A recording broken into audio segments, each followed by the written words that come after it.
نہ معلوم ادھر نافرمانی کی اور موت کا فیصلہ آ گیا، موت نے دبوچ لیا، تو یہ خاتمہ ایمان پر کیسے ہوگا؟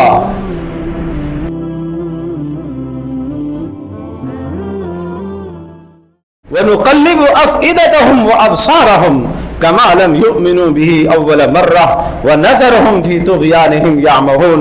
جو ہماری نافرمانی میں لگ جاتے ہیں ہم ان کے دل کو پلٹ دیتے ہیں، ایمان سے کفر کی طرف ان کے دل کو پلٹ دیتے ہیں، اور وہ ایسا ہو جاتا ہے جیسا اس نے ایمان لایا ہی نہیں ہے۔ کیا معلوم میرا خاتمہ کیسا ہوگا؟ کیا معلوم خاتمہ کیسا ہوگا؟ اس لیے خاتمہ بالایمان کی دعا کیا کرو، ہر نماز کے بعد یہ دعا پڑھا کرو، ربنا لا تزغ قلوبنا بعد اذ ہدیتنا وہب لنا من لدنک رحمہ انک انت الوہاب۔ یہ سورہ آل عمران ہی کی آیت ہے، یہ سورہ آل عمران ہی کی آیت ہے، ربنا لا تزغ قلوبنا بعد اذ ہدیتنا۔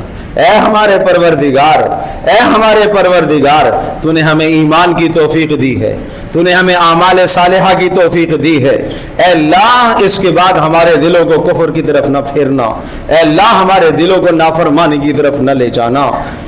رسول اللہ صلی اللہ علیہ وسلم، حضرت عائشہ رضی اللہ تعالیٰ عنہ فرماتی ہیں اکثر و بیشتر پیارے نبی صلی اللہ علیہ وسلم کی دعا میں سنتی تھی، آپ یہ کہتے تھے یا مقلب القلوب، یا مقلب القلوب، اے دلوں کو پلٹنے والے، اے دلوں کو بدلنے والے، صرف قلوبنا علی طاعتک، ہمارے دلوں کو اپنی اطاعت پر بدل دے، ہمارے دلوں کو اپنی اطاعت کی طرف لے آ، اے اللہ ہمارے دلوں کو اپنے دین کی طرف لے آ، ہمارے دلوں کو گمراہی کی طرف نہ لے جانا، ہمارے دلوں کو نفاق کی طرف نہ لے جانا، ہمارے دلوں کو شکوک شبہات کی طرف نہ لے جانا۔